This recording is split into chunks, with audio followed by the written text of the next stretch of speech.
Imagine being an American citizen on U.S. soil, but not being able to have any say about what goes on in the nation. In fact, you can't even vote in the general election. This is not a hypothetical, but the reality for millions of forgotten Americans. RT's Roselle Reyes brings us the story. Nationwide, people are already getting their votes in for the presidential election, but there are millions of Americans that will not be able to cast their ballot for the next commander-in-chief. Those Americans live hundreds of miles away from the mainland and are often forgotten, the U.S. territories. One way those Americans will be able to vote is if they move to the mainland like I did. In my 29 years, this will be the first time I, a former resident of Guam, will be able to vote. There are more than 4 million people living in the U.S. territories of Puerto Rico, the U.S. Virgin Islands, Guam, the Northern Mariana Islands, and American Samoa. Most are U.S. citizens but don't have much power when it comes to national affairs. The territories show up at the Democratic and Republican national conventions to support. Half a day. But they can't actually vote in the general election. So how do they participate or have some sort of voice? Each territory has one representative in Congress, where again, they can't vote on bills because they're non-voting members, can only debate and serve on committees. These citizens who have contributed and sacrificed so much still cannot vote for their commander-in-chief.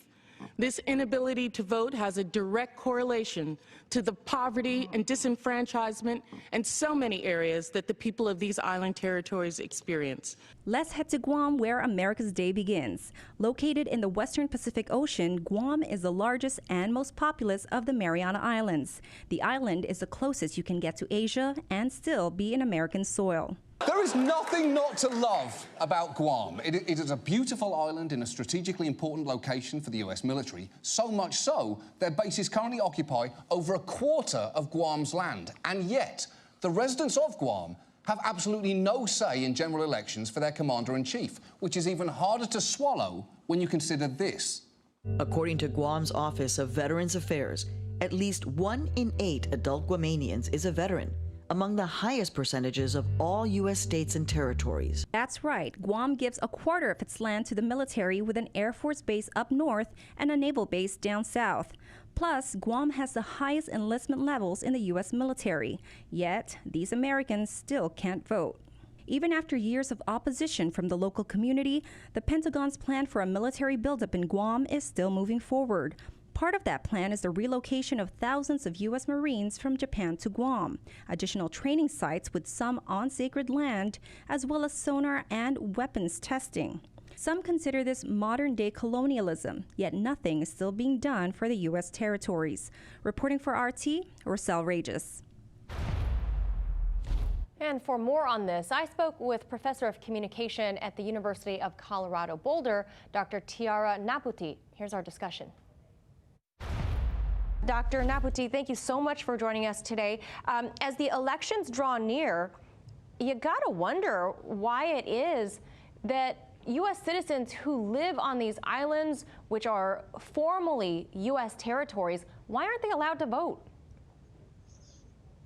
Well, thanks for having me today. I think the big issue that we have to remember is the U.S. is continuing colonial control through their national policies on the island. So this is a long history that we could go into maybe some other time, but part of it is that it's a history that started with Spanish colonial rule and has been continued through the United States and even the Japanese Empire. Not being allowed to vote is really tricky because the U.S. Supreme Court cases, the insular cases, actually determined that places like territories would be part of this doctrine of incorporation, giving a sort of flexible status for when the U.S. Constitution would be applied to the peoples. And that applicability of the Constitution kind of being applied to the territories has been continued since those cases were decided in the early 1900s. So really what we see is that the U.S. has always made decisions about the places like Guam, like Guahan, and in those cases, they actually determined part of the reason why voting rights wouldn't be provided is because they considered the peoples to be alien races. So it was really a racist and colonial doctrine, kind of a double whammy that meant that people in the territories were just not given the right to vote. And even when they were made U.S. citizens, that was a decision again made by the U.S. Congress, without consent of the peoples. So we've really just seen over and over again that these territories are not given full protection under the law or even asked if they want to be protected by the United States in the first place. Now, can we get a sort of a very brief summary, for example, of the history of Guam, and obviously an island in the South Pacific, which was a very important geopolitical strategic location for American troops during World War II. How do the locals and the natives feel about this kind of limbo citizenship status?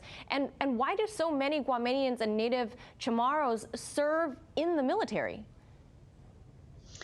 Yeah, I think the history is really important. Actually, we're coming up on the 500-year anniversary of Ferdinand Magellan first arriving on the shores of Guam.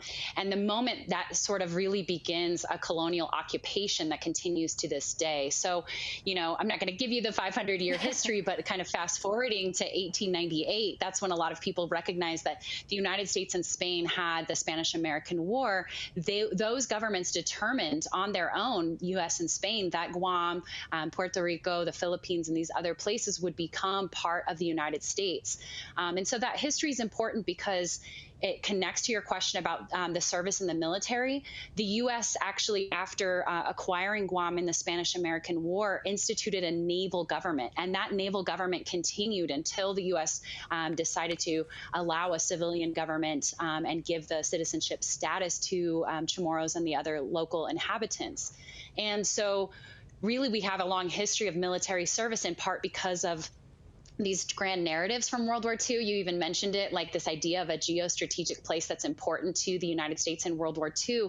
Our island is, of course, so much more than that, but it's been used over and over again kind of as a stepping stone or a pawn for other countries to make their wars, to make their strategic security decisions. And over again, we see the community, the local community, even kind of buying into that service of the military. My family is one of those experiences of a long line of U.S. military service. But then again, not having the right, not having the opportunity, or not having the representation when it comes to the decisions that the military makes on our island, right? Yeah. So I think that's another issue that really has to be brought into the history, is that there's actually a long history, and it's still continuing today, not just of colonialism, but also of opposition to those lack of self-determination, right? The lack of abilities for people to actually say what they want for the population, for the political future. I think one of the biggest cases for decolonization is just that if you think about, say, the American context, it doesn't make sense to have an America based on these principles of, of freedom and democracy, and to not have those extend to all peoples, and especially to not allow freedom of choice for peoples who may not want to choose the United States. And the other part that I'll say is that demilitarization goes hand in hand with decolonization, because the U.S. military is the largest polluting entity on the planet. It has made a lot of decisions without consent of the people. It's poisoning our waters and our air and our land, and really is causing desecration. There's an ongoing massive military buildup that's happening right now in the islands of Guam and throughout the archipelago of the Mariana Islands. And these are decisions that were made in part because of that flexible constitutional status that I mentioned before, the ability of the U.S. government and the commander-in-chief that the people can't vote for to then have to deal with the everyday reality of militarization without representation is really an injustice that all voters and all people should be paying attention to. Yeah, wow. I think all the information you just gave us the last few minutes is going to shock a lot of people that didn't realize that this actually happens to U.S. citizens. Fascinating, brief touch on history there. Thank you so much for sharing your expertise, Dr. Tiara Na'puti.